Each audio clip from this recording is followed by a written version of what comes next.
Hi, I'm Jamie.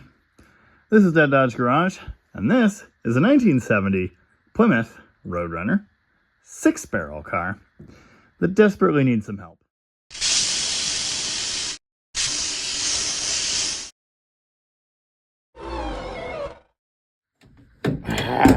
Oh, what's that noise?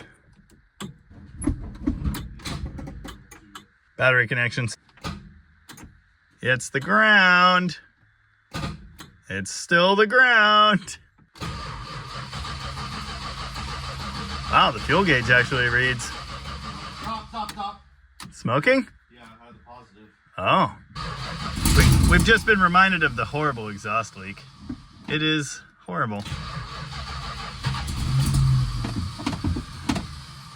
Did I mention it's cold-blooded?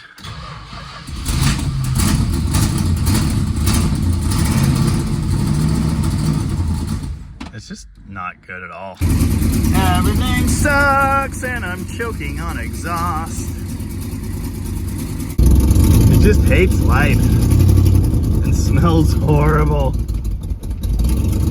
Sure, it's all total garbage, but it is really cool. That's the good news. Holley carburetors. I am not a fan. If you haven't seen them, I've actually done 2 videos on this car already. Once getting it running when Tom dragged it home. I believe that day I drove it out in the field with no brakes and a string for a throttle. And then a second video getting the 6-pack installed. 6-pack, 6-barrel, yeah, whatever. Anyway, it's never run right since then. Problem the first, float level. It's too high. I think I've already adjusted them once. I definitely already tightened the adjusters down to make them stop leaking. So you can see that's working great. No, apparently I didn't adjust them and they're all high. Quite a bit high, in fact. Now I'm far from a Holley carburetor expert, but I have messed with them quite a bit over the years. I happen to know that there are a couple different needle and seat designs. Now the needles on these just drop in from the top and they're threaded and adjustable, which is cool. But there are a couple different versions of these things. Normally, you want the adjustment to be like that, maybe? You know, a few threads sticking out. On this one, it was buried, but the float level was still super high. So I'm pretty sure that's the wrong needle. Here's the needle and seat assembly from the front carb. Now I'm gonna go dig around and see if I can find some different ones. Now, of course, we pride ourselves on hoarding around here, and we have all kinds of cool hardware here for carburetors and such. Here's some needles, but they're the other style. Grave robbing. Found this really nice double pumper back here. I'm definitely not above robbing parts from it, but it looks like the last person that tuned this one had exactly the same problem, judging by how this needle assembly is also buried. And we've got plenty more Holley cores to look at, but most of these are the factory type side hung floats instead of the performance type center hung. Not likely to have what I need. Just nothing like the smell of gasoline on your fingers on a nice sunny afternoon. Unfortunately, correct needle and seat assemblies don't exist here, so I put them all back in and ran them down as far as they can possibly go. I've got the starter button hooked up to crank the engine, run the fuel pump, and fill the bowls back up. And what we want to see is the fuel level sitting right at the bottom of that side hole. What we don't want to see is fuel puking out. If it doesn't quite reach those holes now, I'll back the adjusters out until it does. Well, that one's screwed. Okay, yeah, with them run all the way down, these two are perfect. But that front one's puking everywhere, so maybe that needle and seat's just gummed up and not happy. Yeah, we're good there. You should be able to just nudge the car and get a splash of fuel like that. Nice. Now again, the back ones are only correct with the adjustments set all the way down. These are just not the right needles at all, but it's gonna work. I did go ahead and check to make sure the float is still moving, which it is. Definitely a needle and seat problem, although it looks perfectly fine. And of course it's brand new. Maybe there was debris in there, I don't know. Well, the only other one I've found has been sitting around for a while. Needs an O-ring, which I don't have, so I cleaned this one, reinstalled it. It was still messed up. Then I ramrodded the adjustment as far down as it could possibly go, and it seems to be fine. In case you've wondered, this is why I dislike Holley carburetors. The gasoline just ends up on the outside, no matter what you do. It's either leaking out of here, or it's leaking out of here, or it's leaking out of here. It's just everywhere. Leak check the 7th.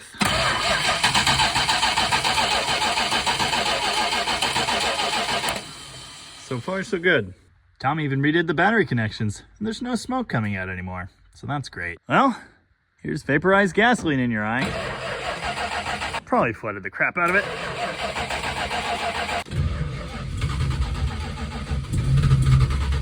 Oh, come on. All right, we're getting places. Smells way better back here, but still pretty rich. Well, I'm losing my hand today. That's all there is to it. All right. It's better. I think I'm gonna pass out. I don't think I like this car. At least not these carburetors. Nothing about them makes sense. I just ran the center idle mixture screws out to 2.5 turns. It's the happiest it's ever been. But it's idling very high and I can't really get it to come down. It was the throttle cable holding the throttle open. Classic. Why didn't I notice that sooner? Progress. Still very rich. That's just what it likes. I don't get it. Hey, heater core's bad. So that's cool. Cylinder one's dead. I wonder why.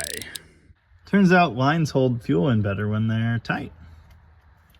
Although I swear that was already. Well, Tom went ahead and did the heater delete, and I tightened the coil in the bracket, so that's 8% more safety, I guess. Time to fix the last really, really horrible thing.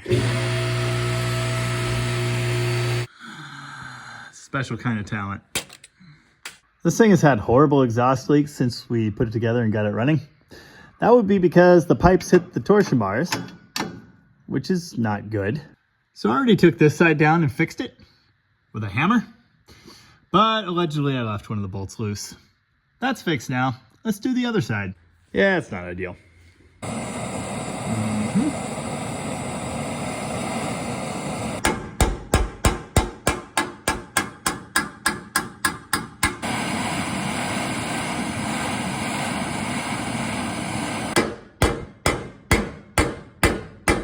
Stuff's pretty tough. Like it never even happened. Oh yeah, admire the grill being slightly attached now. Slightly. Some zip ties involved. Well, it's better, like a lot better, but it does still leak. I forgot how minty this thing is. You know, it runs better, but it sure doesn't run the best. Well, it still smells. It sounds a whole lot better though. It's definitely a rally machine. Whee!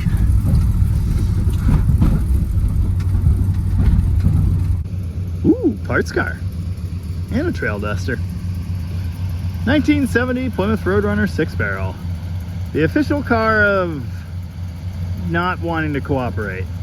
It is a lot better. It feels like it wants all of the timing, but the crappy starting kind of says otherwise.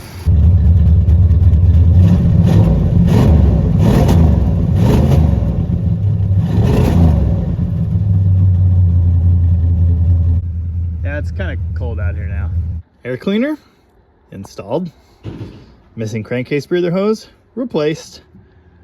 It's pretty much good as new now. Well, now that it's fully restored, there's basically just one thing left to do.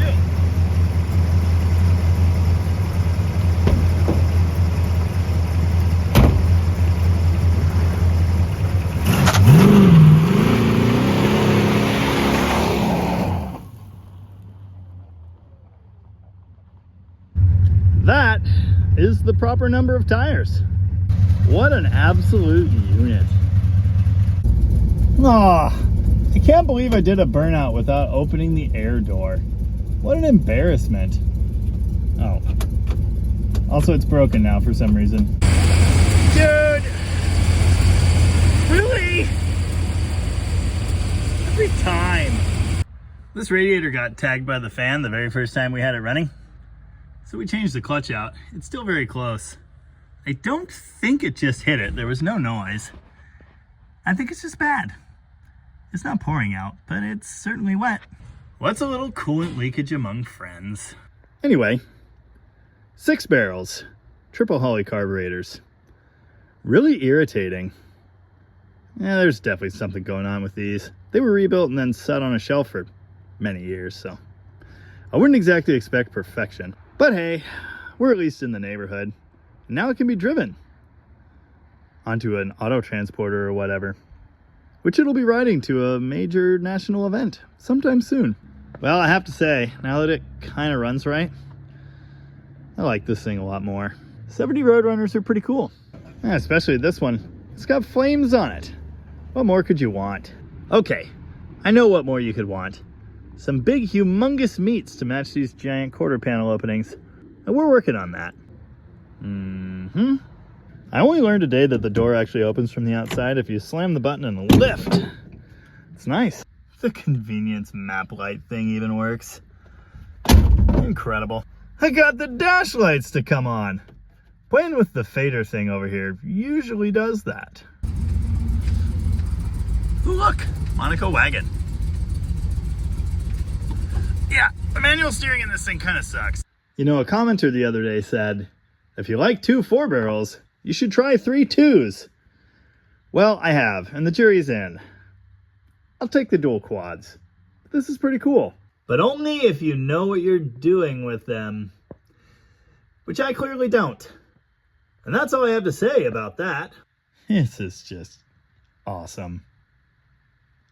Anyway, thank you very much for watching. I appreciate that. And remember, follow the smoke to the rift-filled land. Look at this. The icing has appeared on the cake. Tom fixed everything wrong with this car with a set of slot mags and ancient polyglass tires. All right, it could be a little wider, but it's pretty good. At least it doesn't look like it skipped leg day anymore. It just looks so much less bad now.